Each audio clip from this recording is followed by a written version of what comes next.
Aha. Salam dəyərli izləyicilər, hər kəsi salamlayıram. Education Talks maarifləndirmə layihəsində xoş gördük sizləri. Bugün növbəti görüşümüzü bərabər sizinlə paylaşırıq. Bugün müzakirə edəcəyik erkən yaş dövrünün özəl təlimini və mövzu üzərində müzakirə üçün çox belə deyək də peşəkar qonağımız var bugün. Autizm Erkən Müdaxilə Mərkəzinin təsisçisi, pediatr, psixoterapevt Aynur xanım Hüseynlidir bugün müzakirədə bizimlə. Aynur xanım, sizi ürəkdən salamlayırıq. Xoş gördük sizi. Xoş gördük Xalidə xanım. Təşəkkür edirəm dəvətiniz üçün. Xoş gəlmişsiniz. Çox sağ olun. Aynur xanım, mövzuya bir giriş etmədən öncə çox kiçik öz belə deyək də həkimlik fəaliyyətiniz barəsində məlumat verərdiniz. Daha sonra keçid alaq müzakirəmizə. Buyurun. Çox təşəkkür edirəm söz verdiyiniz üçün. Mən Aynur Hüseynli, pediatr psixoterapevt, eyni zamanda Autizm Erkən Müdaxilə Mərkəzinin təsisçisiyəm. Ümumiyyətlə bizim demək ki, mənim ikinci bir ali təhsilim ümumiyyətlə Kanadanın Montreal şəhərində olmuşdur. Sırf olaraq xüsusi uşaqların təlim tərbiyəsi və psixoterapiyası üzrə və bu istiqamətdə də demək ki, müvafiq bir reabilitasiya mərkəzində də iş fəaliyyətində olmuşdur və buna əsasən də biz Azərbaycanda Autizm Erkən Müdaxilə adı altında belə bir mərkəz təsis etdik ki, erkən müdaxilənin və erkən diaqnostika və erkən müdaxilənin vacibliyini təbliğ etmək məqsədi ilə. Yəni konkret olaraq bu şəkildə qeyd edə bilərdim. Buyurun. Aynur xanım, ilkin olaraq çox yaxşı olar ki, siz ümumiyyətlə erkən yaş dövrünün bu 0-6 yaş dövründə uşaqların xüsusiyyətlərindən söhbət açardınız. Çünki bu çox vacib haldır. Bu belə deyək, istər ailələrdə valideynlərin bəzən görürsən ki, nəzərindən qaçan, yəni ümumiyyətlə normada uşaqlar bu dövrdə hansı xüsusiyyətləri daşıyırlar. Bu barədə bir məlumat verərdiniz? Bəli. Bəli Xalidə xanım. Demək ki, bu bizim üçün həssas olan bir dönəm ilk 6 ilin dönəmidir. Çünki uşağın şəxsiyyətinin formalaşması elə ilk 6 ildə əsasən bazalanır. Biz nə kimi resurslar qoya bilsək ki, bu ilk 6 ilə şəxsiyyətin formalaşması bizim üçün alternativlər bu 6 ildən sonra gələcəkdir. Yəni yatırım yapmaq lazımdır. Amma ilk 6 il 0, yəni uşaq doğulduğu gündən etibarən deyil, ana bətnində olan dönəmdən başlayır. Çünki uşağın ana bətnində belə uşağın duyğu orqanları və s. artıq funksionallığını qoruyub saxladığı bir dönəmdir. Funksionallığı başladığı bir dönəmdir. Və uşaq doğulduğu gündən etibarən 0 bacarıqla doğulmur. Onun müəyyən qədər bacarıqları var, altyapısı var. Sadəcə onu ətraf mühitin inkişafı təsiri vasitəsilə başlayıb inkişaf edir.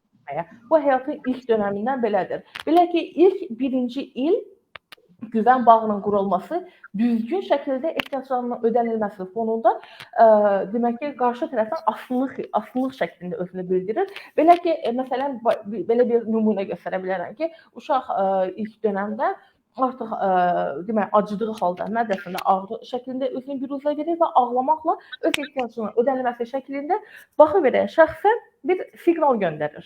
Və artıq şəkildə bu ağladığı formada siqnal göndərir və onun bir rahatlama gəlir, çünki anası ona bir qida verir.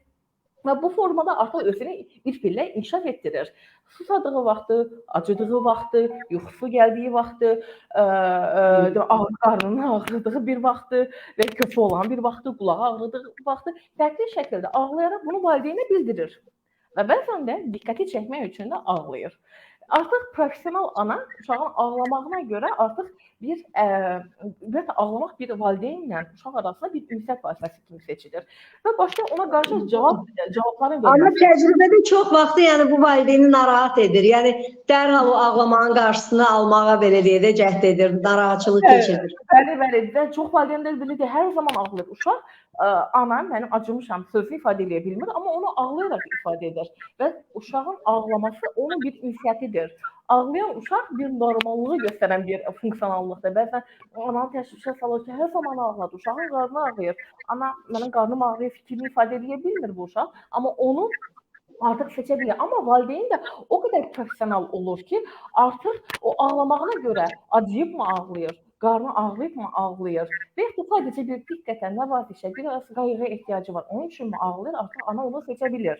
Və uşaq görür ki, və bu uşağın ehtiyacını normal şəkildə seçə bilir və güvən bağı qurur.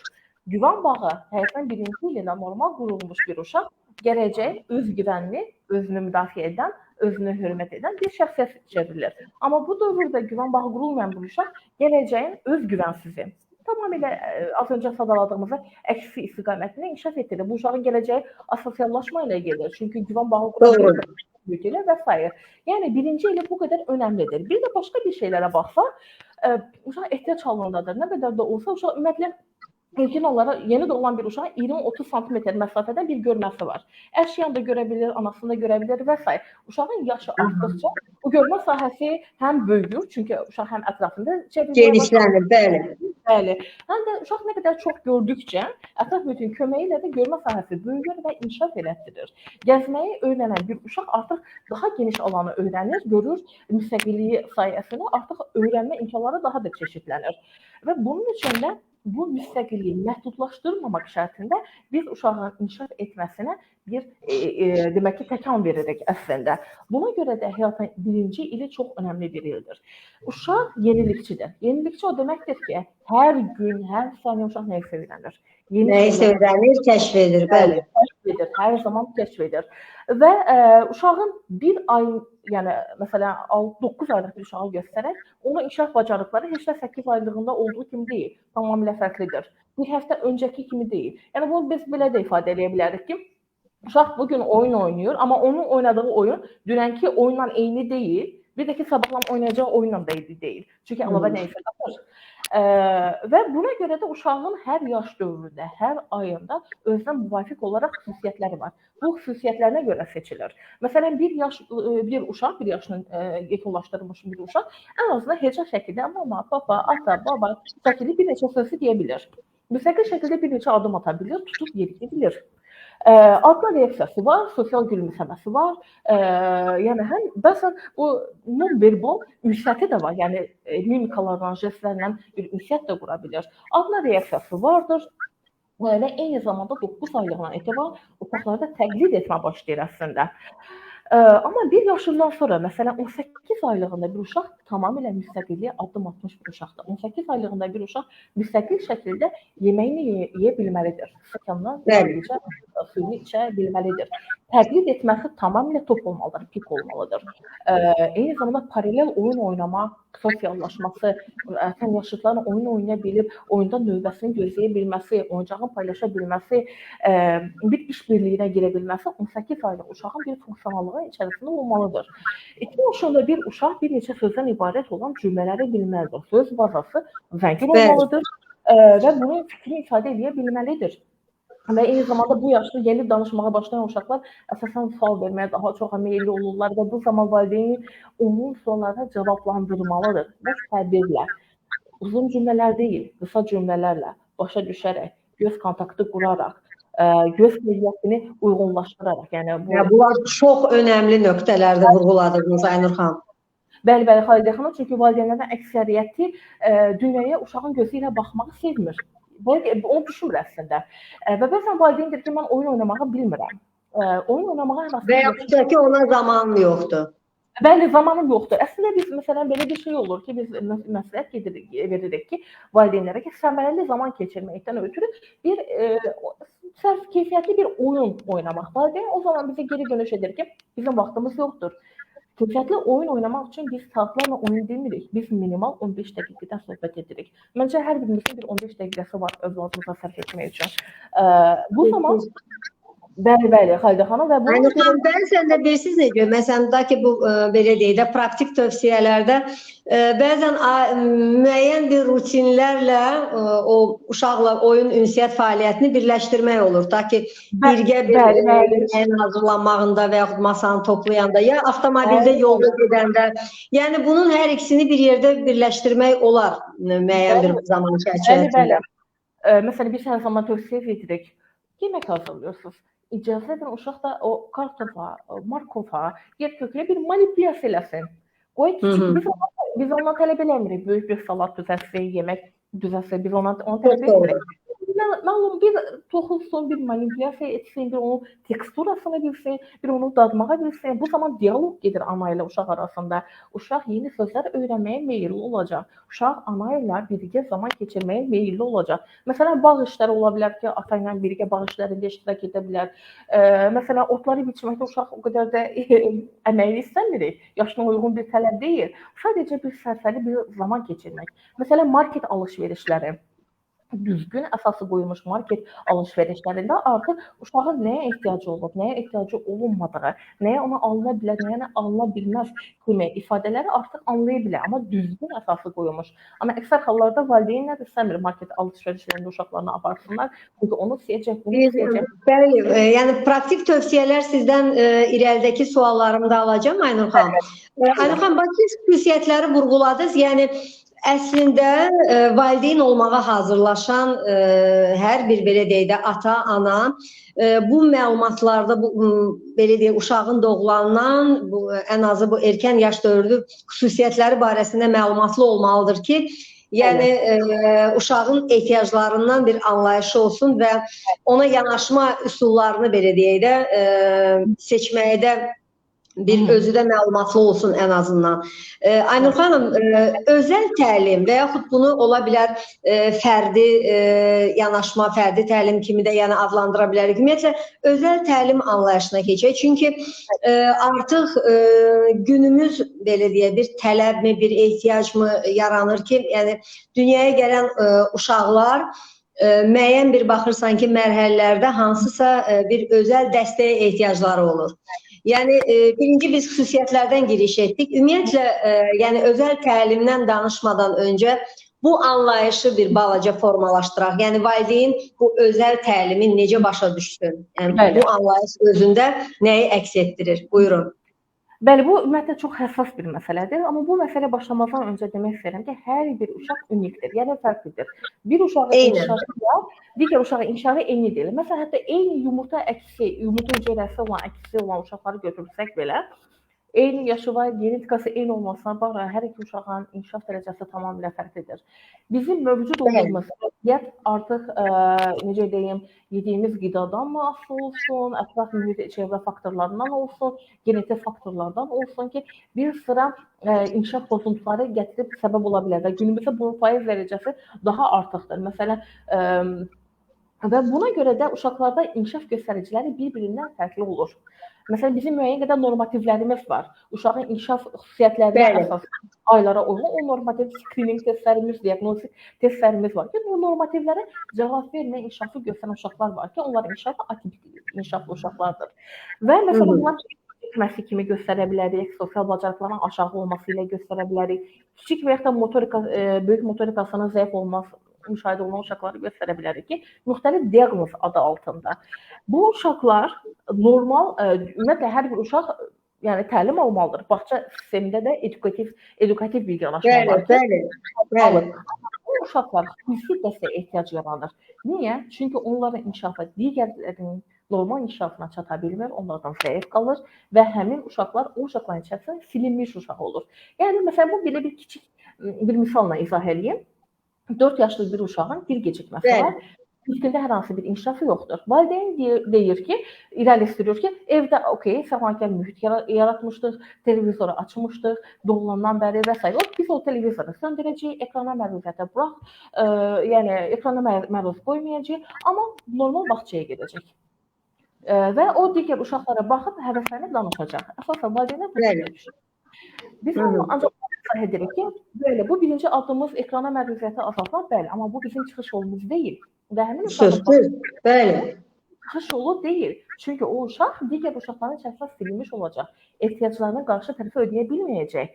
Və bu uşağın bir hədəfimiz olmalıdır ki, o hədəfə uyğun olaraq özəl təlim. Çünki bu uşağın inkişafı xüsusidir və bu xüsusi inkişafa uyğun olaraq hədəflər seçməklə Aynur xanım, bu son ifadənizdən uzaqlaşmadan sualı belə qoymaq istəyirəm. Ümumiyyətlə, özəl təlim ehtiyacının nə vaxt başa düşməliyik ki, uşağa özəl təlim ehtiyacı var? Nəyə görə soruşuram?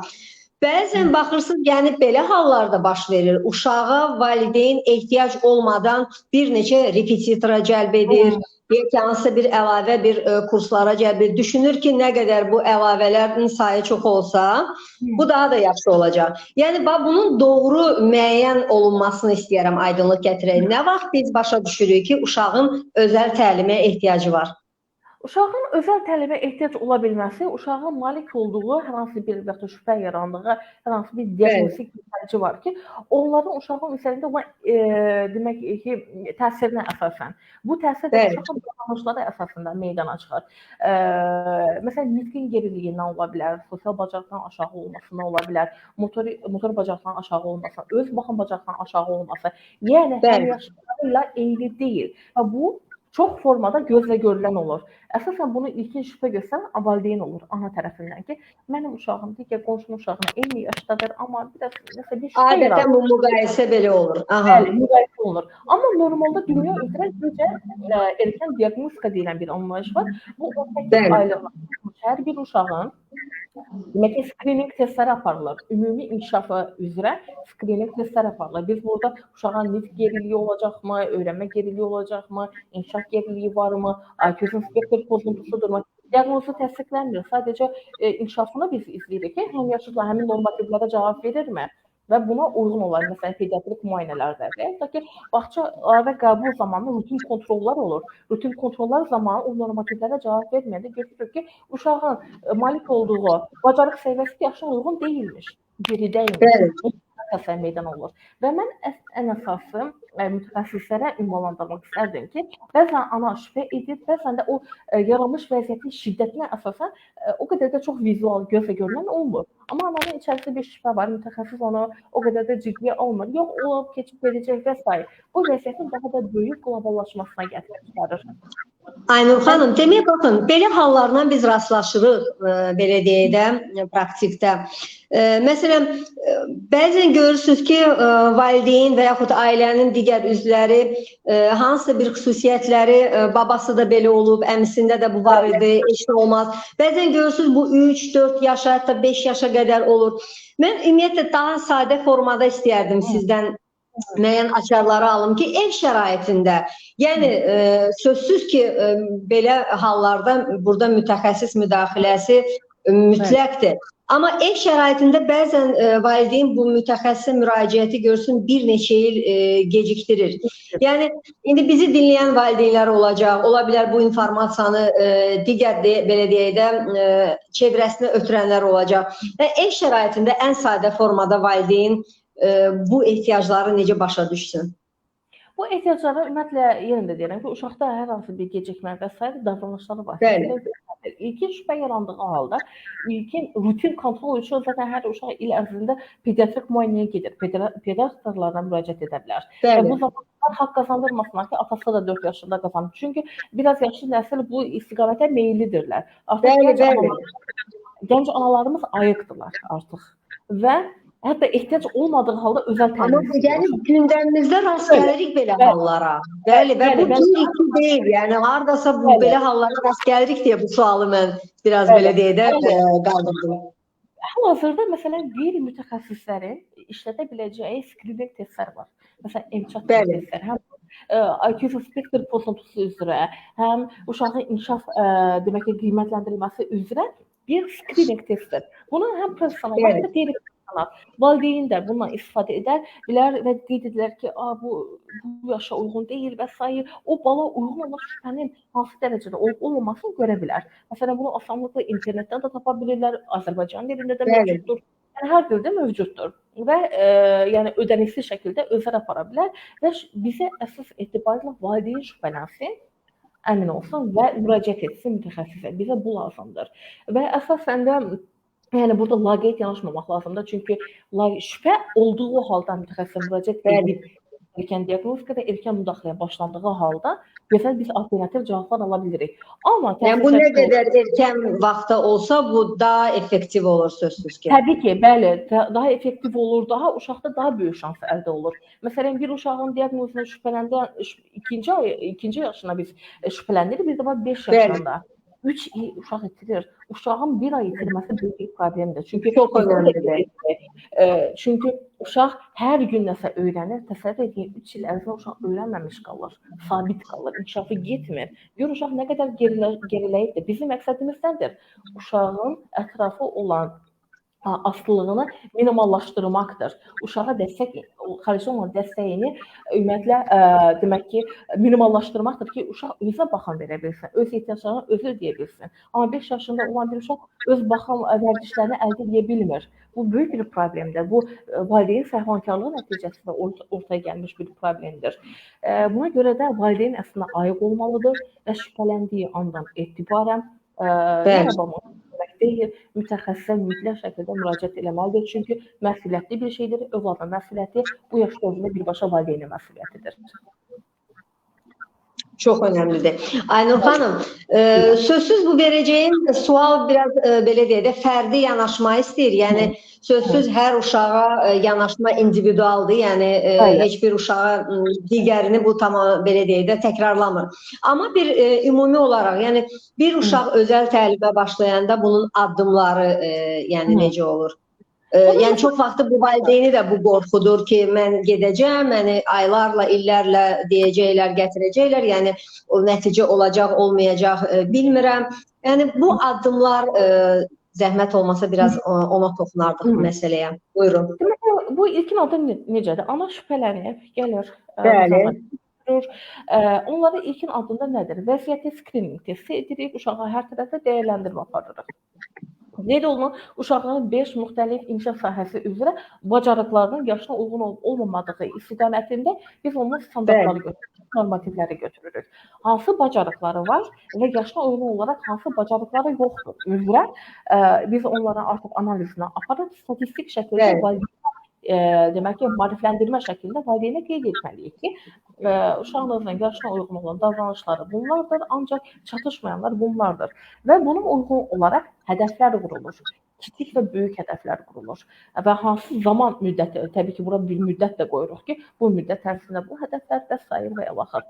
Bir neçə hədəf olur və mütləq şəkildə uşaq bacarıqlarına əsasən və yaşına uyğun olaraq qurulur. Bu qurduğumuz hədəflər hər uşaqda fərqli olduğu üçün yanaşma ona görə fərqli olmalıdır. Və buna görə fərqli yanaşma, özəl yanaşma olmalıdır. Bu hədəflər qurulduqdan sonra artıq bu iş multidisipliner şəklində, pluridisipliner şəklində əslində aparılır. Yəni bu deməkdir ki, təkcə bir mütəxəssis deyil, bir neçə mütəxəssisin yardımı sayəsində aparılır. Məsələn, bu yenə də yəni bu kompleks bir prosesdir də, kompleks bir belə deyək, fəaliyyətdir. Yəni bu psixoloqun, pedaqoqun, psixopedaqoqun, ergoterapevtin, logopedin, defaktoloqun yardımı ilə aparılan bir şeydir, bir işdir və bunların arasında daima vəhdət olmalıdır, fikir mübadiləsi olmalıdır. Və ən əsası, mənim ümumiyyətlə üzərində durduğum ən böyük əsas şey valideynin də bu prosesin mərkəzində olmalıdır. Mütləq. Valideynin bu prosesin içərisində olmadığı halda demək ki, zəncir qırılır və natamamlıq baş verir. Yəni valideyn gözləməsin ki, mən apardım mütəxəssisin yanına, onlar mənə hazır şəkildə geri 100% qarantiya şəklində mənə uşaq verəcəklər. Belə bir bu işin qarantiyası yoxdur. Çünki sahib olduğu diaqnoz çox doğru. Fərqlidir. Uşağın yaşı, inkişaf göstəricisi fərqlidir. Eyni zamanda müdaxilə proqramı intensivliyi də önəmlidir. Bir də ki, bu özəl fərdi müdaxilələrdə erkən müdaxilə də daha çox önəmlidir. Okay, 5 yaşlı uşaqdır. Özəl müdaxilə elədik, amma biz 5 yaşda hər hansı bir erkən müdaxilədən danışa bilmərik. Erkən müdaxilə üçün yaş funksiyası götürülübdür 3 yaş. 3 yaşdan öncə qoyulmuş bir müdaxilədir ki, bu da beyin sinir sisteminin neuroplastikliyi ilə əlaqəli olaraq götürülən bir şeydir. Və buna görə də valideyn maksimal dərəcədə ayıq olmalıdır, oyanıq olmalıdır, bu prosesin içərisində olmalıdır, mərkəzin içərisində olmalıdır. Hədəfləri bilgi adamlamaq lazımdır. Və hər hədəfin zamanı gəldiyi zaman uşaqlar dəyərləndirmə testlərindən təkrar keçirilməlidir. Məsələn, bəzən 3 aylıq hədəflər var, 1 aylıq hədəflər var və s. Əgər biz yenədən müddət keçib hədəfimizə çata bilməmişiksə, demək ki, seçdiyimiz yolda hər hansı bir narahatlıq var, bir əngəl var. Və biz taktikamızı fərqləndirməliyik, fərqli dəyişikliklər, yəni fərqli taktika götürməliyik və yenidən ona qatılmalıdır. Və yaxud da ki, məsələn, mən hədəfimə çatmaq üçün lazım olan müdaxiləmi etmişəm və yaxud da ailə buna etmirsə, bu da hədəfimizə çatmamaqdan ötürü böyük bir səbəb ola bilər. Yəni bunun üçün də valideyn də bu prosesin içərisində olmalıdır. Yəni 24 saatımız var. 24 saatında əgər uşaq gün ərzində mərkəzdə, hansı bir mərkəzdə və s. müdaxilə alırsa, halbuki bir saat önəmli, o qədər də yetərli deyil. 23 saatını valideynlə bərabər keçirirsə, biz hər hansı bir pozitiv dəyişiklikdən o qədər də danışa bilmərik. Doğrudur. Valideyn də bu istiqamətə maariflənməlidir əslində. Aynur xanım, baxın, bu ümumiyyətlə 6 yaşa qədər dövr uşaqların fəaliyyət növü oyundur. Sizin təcrübənizdən yəni yararlanaraq uşaqlarla keçirilən bu özəl təlim, belə deyək də, çərçivəsində oyun terapiyasından istəyərdik danışasınız. Bu necə aparılır? Bunun hansı nəticələri olur? Ümumiyyətlə uşaqlar nə formada faydalanırlar oyun terapiyasından? Bunun əhəmiyyətindən zəhmət olmasa, buyurun. Ümumiyyətlə, ilkin olaraq qeyd etmək istərdim ki, oyunlar uşağın həyatında, ümumiyyətlə, oyun uşağın içsel bir motivasiyasıdır. Əsas maraq sahəsidir. Uşaqlar oyun oynamaqdan başqa hər hansı bir şey bilmir. Və uşaqlar oyun oynayaraq öyrənir. Amma neysə, öyrənməkdə oyun oynayın fikrində deyil. Oynayaraq öyrənir, öyrənmək üçün oynamır. Oyunun uşaqlar üçün bir sıra pozitivlikləri var. Bir enerjidən xərcləyir. Yəni, vacib olan bir enerjisi var ki, onu artıq tökməlidir. Enerjisindən xərcləyir. Bir marağı var, onun maraq dairəsinə uyğun olaraq bir əylənir. Bir sosiallaşmağı öyrənir. Nitq sahəsini daha da qloballaşdırıb, zənginləşdirir. Eyni zamanda kiçik, böyük motorik bacarıqlar əldə edir. Bir sıra vərdişlər əldə edir. Yəni, uşağın oyun eyni zamanda, məsələn, biz bir sıra diaqnoz adı altında özəl təlimin əsasında oyunlar üzrə qurulur. Çünki uşağın bir maraq dairəsi oyundur. Bizdə oyunun başqa bir təsir gücü var, o da terapevtik, yəni müalicəvi təsiri var.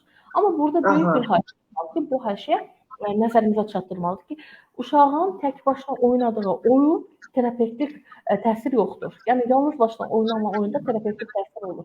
Terapevtik təsir o zaman olur ki, mütəxəssis oradadır. Mütəxəssisin yardımı ilə qurulan oyunlar terapevtik təsiri var.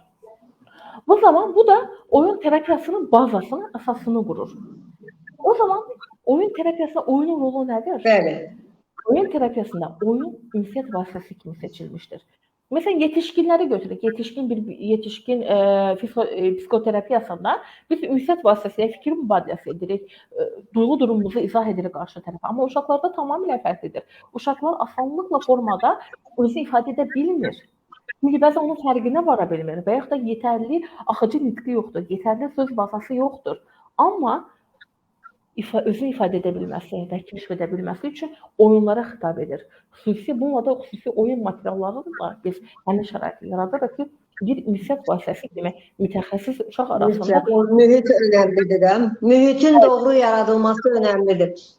Bəli, mühit yaradılır. Biz orada xüsusi bir mühit yaradırıq və ünsiyyət vasitəsi kimi də oyunu seçirik. Oyun zamanı uşaq ifadə edə bilmədiyi sözləri oyuncaqlar şəklində, cümlələri isə oyunlar əsasında bizə bildirir.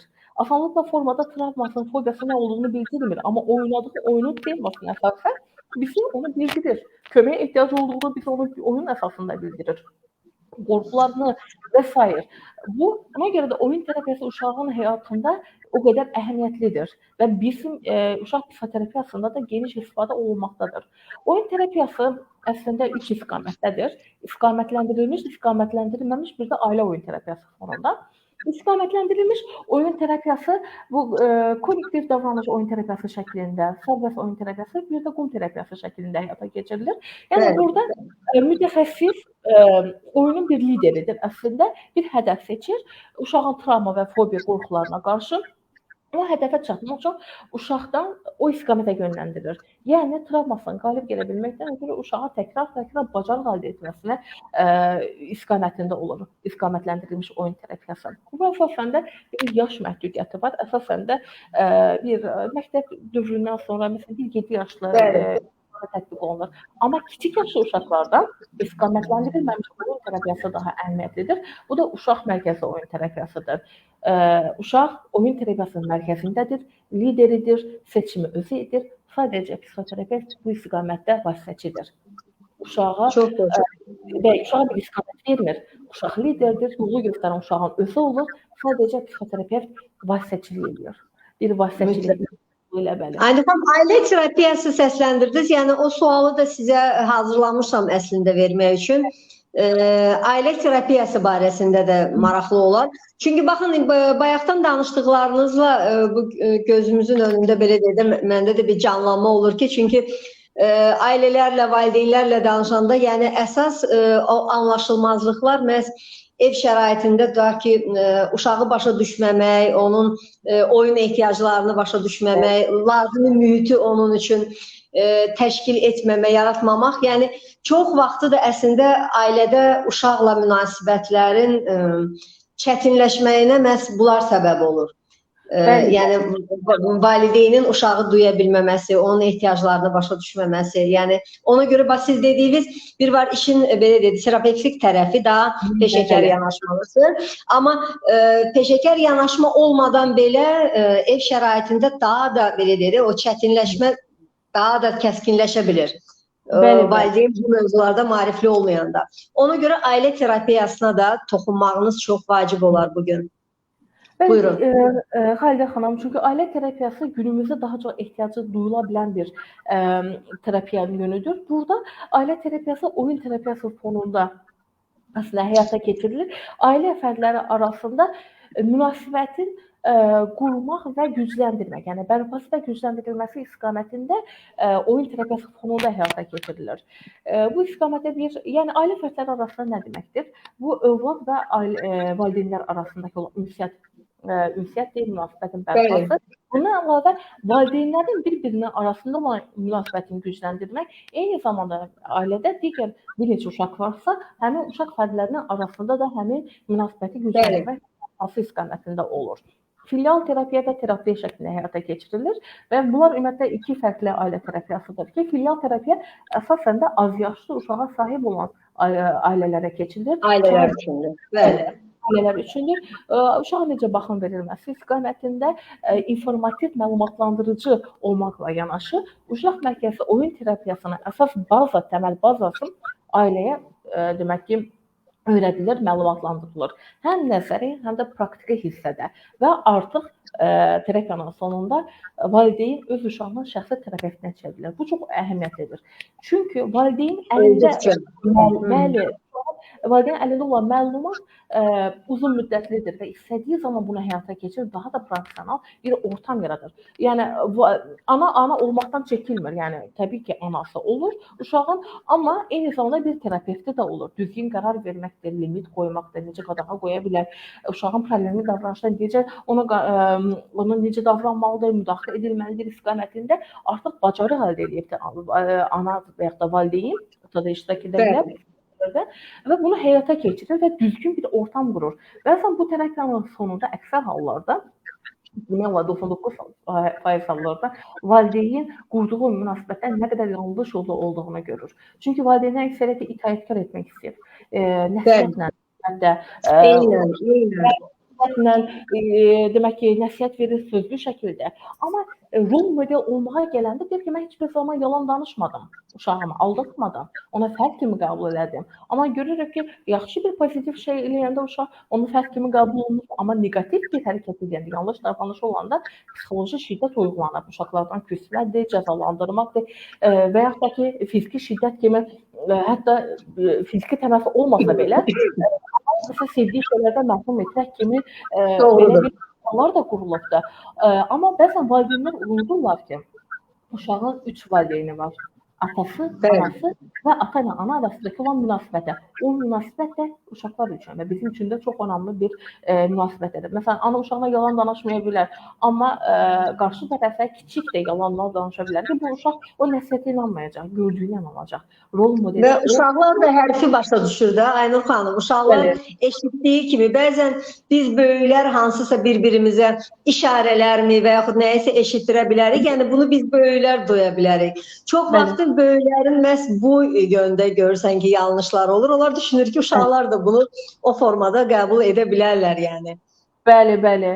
Və bu hissədə və bu terapiyanın sonunda valideyn artıq oyaq olur və qeyd edir ki, mən belə fikirləşməmişdim, mən belə düşünməmişdim, mən zənn eləmədim və bəzən də valideyn uşağa Doğrudur. məsələn elə bir tələb qoyur ki, o tələb uşağın yaşına xitab eləmir, böyük bir yaş kimi. Məsələn, biz hər zaman qeyd edirik, uşaqları fərd kimi qəbul edin. Bəzən valideyn onu fərd kimi qəbul eləmək, yetişkin kimi qəbul eləmək kimi başa düşülür və uşağa bir yetişkini, bir yetkin şəxsi tələblərini qoyur ki, bunu etməlisən, bunu eləməlisən. Bəzən o yola birgə çıxa bilmir, güvən bağı qura bilmir. Nə qədər uşağa məsələn 7 yaş var, hələ də ortada bir güvən söhbəti yoxdur. Və bu uşağın şəxsiyyətin formalaşması da mənfi təsir edir. Bu uşağın şəxsi keyfiyyətinə də, həyati keyfiyyətlərini aşağı salmasına da gətirib çıxarır. Bu təkcə uşağın şəxsi keyfiyyətini aşağı salması deyil, eyni zamanda birbaşa ailənin də keyfiyyətlərinin aşağı salmasına, həyat keyfiyyətini aşağı salmasına da gətirib çıxara bilir. Yəni, terapiyanın sonunda artıq valideyn normal bir münasibətin hansı şəkildə qurula bilməsi üçün bacarıq əldə edir və bunu tətbiq edir və uzun müddətli nəticəsini əldə edə bilir. Və bir digər ailə terapiyası kimi terapiya terapiyasında terapiya terapiyası filoterapiyadan fərqli olaraq müraciət olunur ailə tərəfindən uşaq və valideynin iştirakı ilə ilkin görüş aparılır. Və ikinci seanslara başlamazdan öncə 2 hissədən ibarət olur. Valideyn uşağın iştirakı olmadan demək ki, psixoterapevtlər görüşür və xüsusi oyunlar qurulur. Yəni yaranmış problemlərə uyğun olaraq və bunun aradan qaldırılması istiqamətində oyunlar qurulur. Demo, yəni praktiki olaraq bir məşq aparılır psixoterapevtlə valideyn arasında. Daha sonra isə demək ki, bu demo versiya öyrənildikdən sonra valideyn mütəxəssisin iştirakı ilə uşaqlarına tətbiq edir. Və bu müəyyən müddətdə olur ki, məsələn, amma burada digərlərindən fərqli olaraq xüsusi oyunlar, oyuncaqlarla aparılmır. Məişət, məsələn, bir qidalanma da ola bilər, qidalanma rutini ola bilər, məsələn, bir kəndir iplə də aparıla bilər. Məsələn, bir-birlərinə kiçik bir versiyada göstərin ki, ana ilə məsələn uşağın hər ikisinin ayağı bağlanılır, məsələn, iplə bağlanılır, birgə addımı necə ata biləcəyi, tarazlığı necə qoruya biləcəyi istiqamətində bir, demək ki, bacarıq əldə edirlər. Ümumiyyətlə, bunun da əsas etibarilə də yenə də ailə fərdləri arasında ünsiyyət və münasibətin qurulması istiqamətində olduğu üçün konkret formada, demək ki, müsbət nəticələr əldə olunur.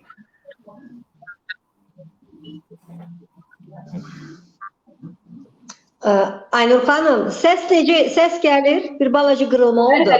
Aynur xanım, çox ümumiyyətlə, yəni yaxşı olardı ki, bu təcrübələr yəni yayılsın, ailələr nəticə görən ailələr belə deyək, bir yerdə nə qədər çox ünsiyyət olsa, nə qədər belə deyək, bu təcrübələri paylaşsalar, get-gedə bizim ölkəmizdə də bu yöndə, bu ailə maarifləndirməsi yönündə düşünürəm, xeyli irəliləyiş ola bilər. Aynur xanım, mən bugünkü belə deyək, efir fürsətindən istifadə edib müəssisələrə də toxunmaq istəyirəm. Bu ən çox da daha çox uşaq bağçalarını əhatə edir.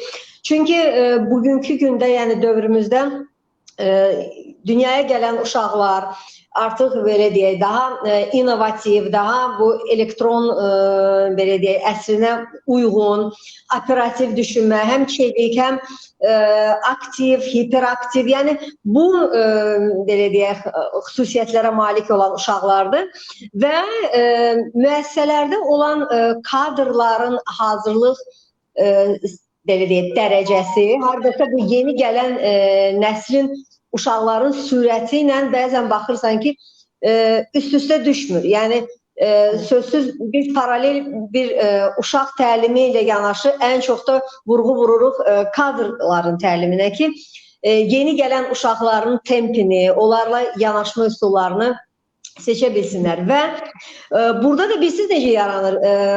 Müəssə, uşaq və valideyn belə deyək, gəlir və o da istəyir ki, dərhal onun övladı digər uşaqlara qoşulsun, həmin nəticələri göstərsin. Müəssisələrdə bu için təşkili sözsüz bu bir eyni zamanda paralel bir inklüziv təhsil belə deyək də yoludur, yöntəmidir və bu məsələyə də istəyərdim toxunaq ki, müəssisə daxilində daha çox bax, indi siz adlarını çəkdiyiniz oyun terapiyası, daha sonra ailə terapiyası, yəni bunlar çox faydalı və çox mühüm əhəmiyyət kəsb edən bir məsələlərdir. Ona görə yəni müəssisələr də çox vacibdir. Yəni bugün bizim ölkəmizdə erkən yaş dövrü ilə məşğul olan müəssisələrin bir inkişaf mərhələsi gedir.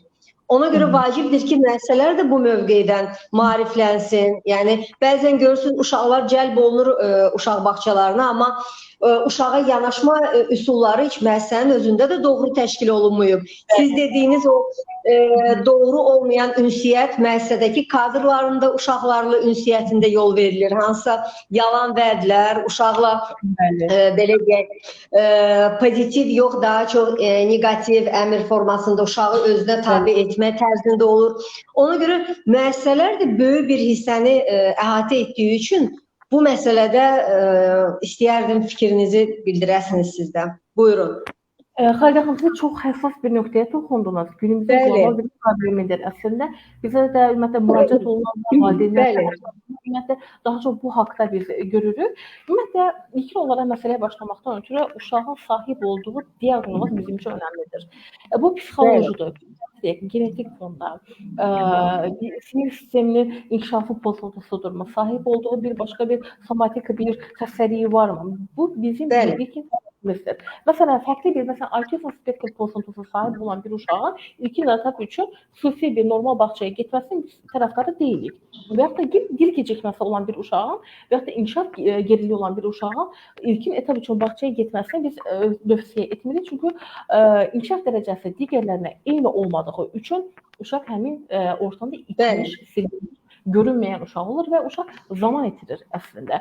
Və bunun üçün də bizim ilkin hədəfimiz bu uşaqlara fərdi müdaxilənin və eyni zamanda nə qədər də erkən olsa o qədər də yaxşı erkən müdaxilə aparılması olmalıdır. Və mütləq şəkildə valideyn də bu prosesin içərisində olmalıdır. Bundan başqa seçdiyi, əgər bizim hədəfimiz bir diqqət əksikliyi, hiperaktivlik pozuntusudursa, bir autizm spektrum pozuntusudursa və yaxud da ki, dil geriliyi, yəni müxtəlif diaqnoza sahib olan uşaqlardırsa, ilkin hədəfimiz... Aynur xanım, internetdə deyəsən nəsə bir kəsilmə oldu. Aynur xanım, bax, indi vurguladığınız məsələ istəyirəm burada belə deyək də bir müdaxilə edim. Yəni bu uşağın heç vaxtı bağçaya getməməyə anlayışına gəlmir də. Bu çox vaxt valideyn qorxudur. Yəni çox vaxt valideyn qorxudur. Yəni siz dediyiniz çox doğrudur ki, bir mərhələ ehtiyacı olur ki, yəni uşaq bir özel təlim alsın. Məsələn, autizm spektrum pozuntusu diaqnozunu almış uşaq, məsələn, sosial bacarıqları yoxdur, ətrafı təqlid edə bilmir, göz kontaktını qura bilmir, bir növdə təqlid edə bilməyən bir uşaq ətrafından baş verən, yəni fərqinə vara bilmir, öyrənə bilmir. İlkin etap üçün fərdi bir müdaxilə olunmaqla, bazı təməl şeyləri, bacarıqları əldə etməklə, məsələn, əgər bunun yeri şiddətindən asılıdır, yüngül və orta dərəcəli autizm spektrum pozuntusu diaqnozlanmış uşaqlar. Məsələn, onu izləyə bilər, qrupuna uyğun olaraq izləyə bilər. Məsələn, dil gecikməsi olan bir uşaqda hədəf kimi biz hədəfimizə çatırıq və ondan sonra onu izləyə bilər, bağçaya bəli müraciət edə bilər. Və yaxud da ki, ümumi inkişaf geriliyi olan bir uşağın xüsusi təlim aparılır, bir müddəti əhatə edir və sonra izləyə bilər. Amma bunun nə qədər müddətə aparılacaq kimi öncədən biz qarantiyasını verə bilmirik və buna görə də hədəfimizə uyğun olaraq dəyərləndirməni aparırıq. Dəyərləndirmə pozitivdirsə, yəni uşağın hazır olduğu bir dönəmdir. Dönəmi göstərən bir dönəmi göstərir və biz bu, yəni həssas dönəmdə də yəni valideyn də artıq buna maariflənməsi bizim üçün önəmlidir ki, valideyn artıq maariflənir, artıq bizim bu yol trayektoriyamızı bilir, bu işin içindədir və bizə köməkçi olacaq və bu zaman hədəfimizə daha tez çata bilirik və uşağı, yəni ortamı uşaq üçün vacib olan bir ortamdır. Çünki bağçada uşaq hər şey öyrənir, sosiallaşmağı öyrənir, həm yaşıdlarla ünsiyyət qurmağı öyrənir, həm yetişkinlərlə, yəni onlara baxım verən dayə olsun, pedaqoq olsun, psixoloq olsun ki, onlara bir rol model kimi görür, rol model olur. Artıq özünü ünsiyyət qurması istiqamətində bir professionallaşır, bir ustalaşır və bunun üçün də ortam, yəni uşaq üçün təhlükəsiz və etibarlı bir ortamdır. Və buna görə də, məsələn, adicə bir normal inkişaf izləyən bir uşaq ola bilər. Sadəcə səhvankar mühit şəraitində inkişafını izləməyə bilər ki, amma yenə də bu uşaqda kiçik də olsa özəl müdaxilə, fərqli müdaxilə olmalıdır.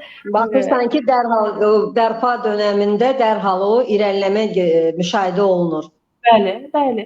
Və hədəfi normativlərə çatdıqdan sonra həm yaşıdların qrupuna salına bilər ki, o zaten o ortam uşaq üçün bir alternativ bir ortamdır.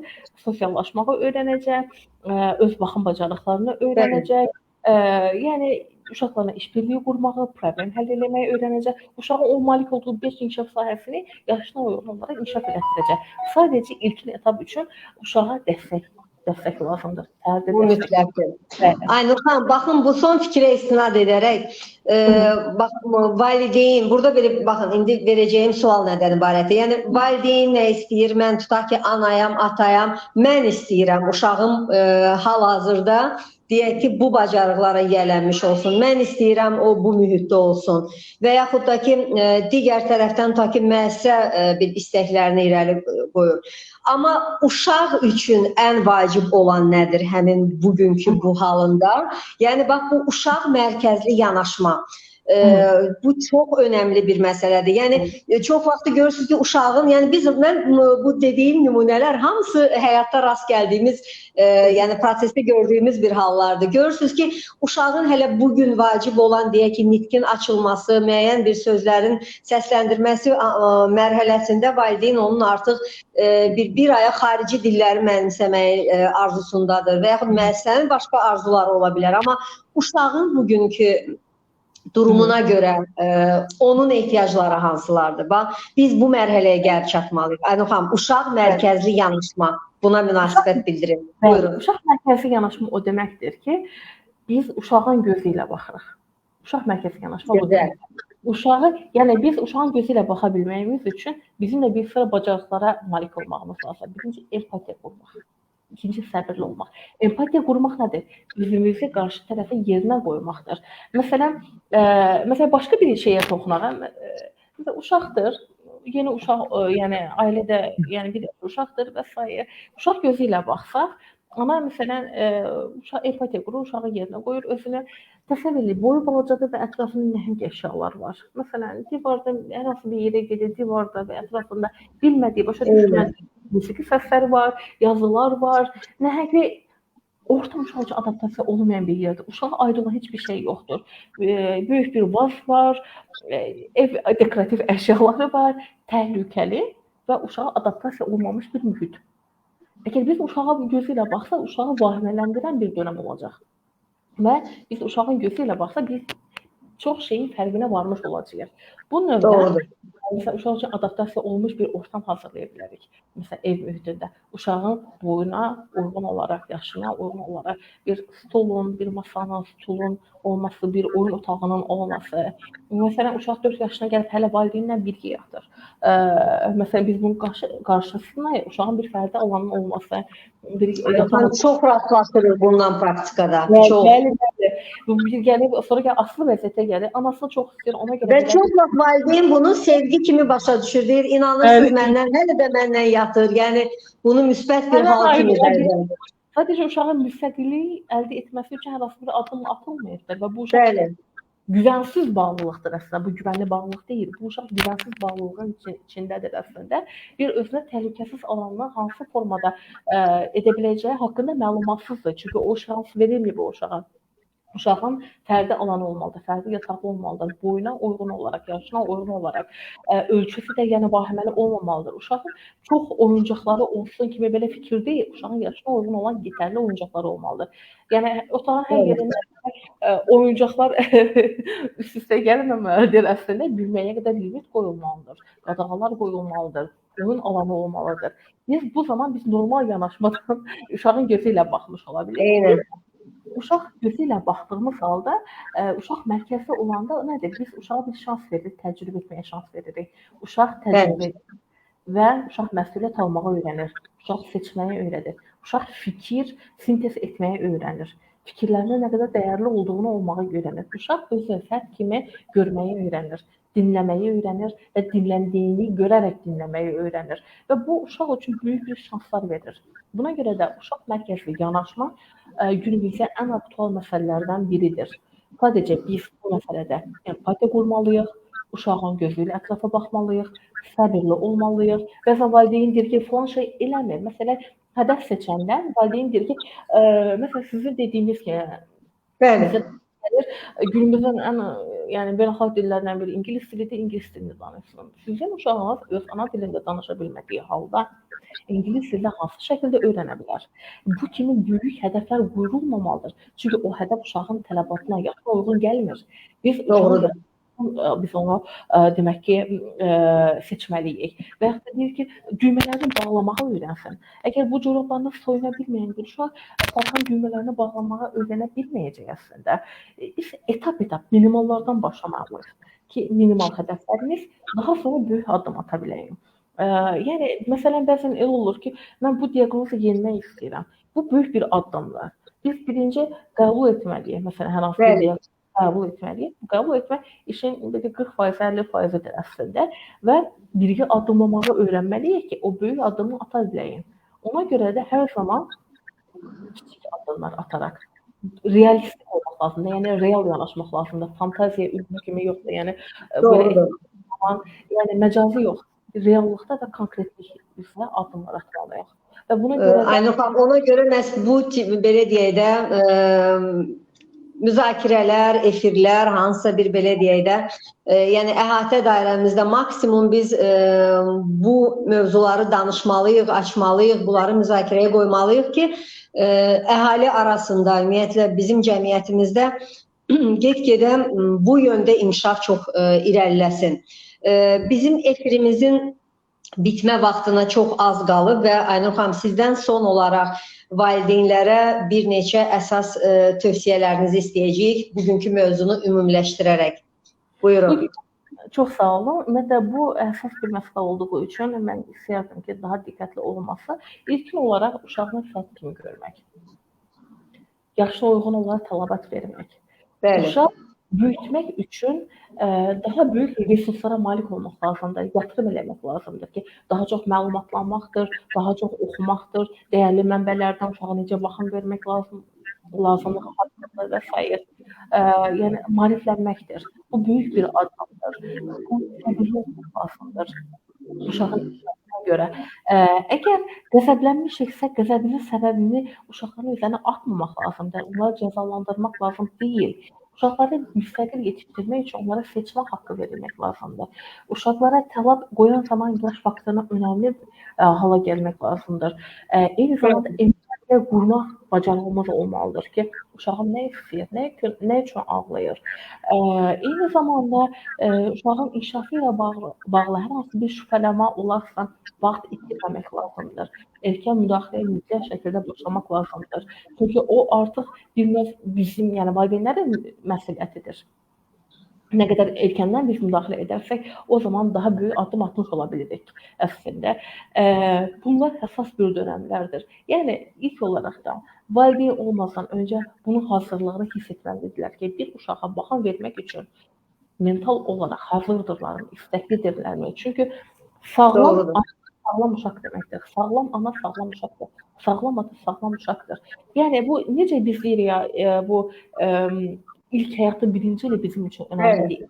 6 il bizim üçün önəmlidir.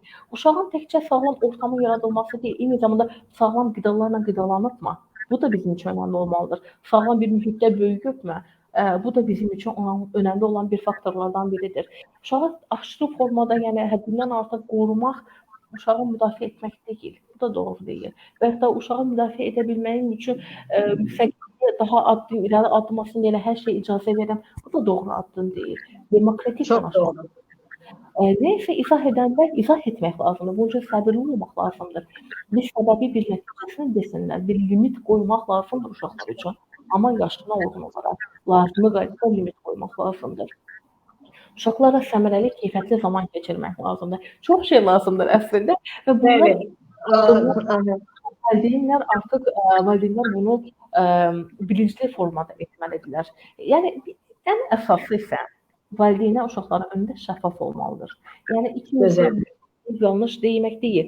Yəni, görünür kimi şəffaf olmalıdır. Bu ilkin addımdır. Yəni, çox doğru. Deyə bilərəm belə. Aynur xanım, çox maraqlı və faydalı bir efir oldu deyə düşünürəm. Sizə çox təşəkkür edirəm. Bugün bu mövzunu bizimlə paylaşdınız. Düşünürəm gələcəkdə sizin dəyərli məsləhətlərinizdən, tövsiyələrinizdən belə deyə faydalanacağıq və ən əsasda bizi dinləyən valideynlər, uşaqlarla işləyən pedaqoqlar, psixoloqlar da yəni yararlanmağı çox faydalıdır. Sizə xüsusi təşəkkür Aynur xanım. Mən özüm də çox böyük zövq aldım bugün sizinlə ünsiyyətdən. Həqiqətən, yəni çox müsbət addımlardır ki, bax biz belə deyək də mütəxəssislər birgə müəyyən mövzularda danışsın və bu mövzularda faydalı olsun ailələr üçün. Nə qədər ailələr daha çox dinləyəcək, o qədər də öz uşaqlarını daha yaxşı dəstəkləməyə belə deyək də sövq edəcəklər. Çox sağ olun Aynur xanım. Minnətdaram Xalidə xanım, təşəkkür edirəm belə bir təşəbbüs yaratdığınız üçün, faydalı olmadığınız üçün. Sağ olun. Və mən icazənizlə bu efiri yekunlaşdırıram. Dəyərli izləyicilər, sizinlə sağollaşıram. Bugünkü qonağımız Autizm Erkən Müdaxilə Mərkəzinin təsisçisi, pediatr, psixoterapevt Aynur xanım Hüseynli idi. Öz dəyərli fikirləri ilə bugün bizimlə paylaşdı. Və biz növbəti efirə qədər sizinlə sağollaşırıq. Sağ olun, salamat qalın. Sağ olun.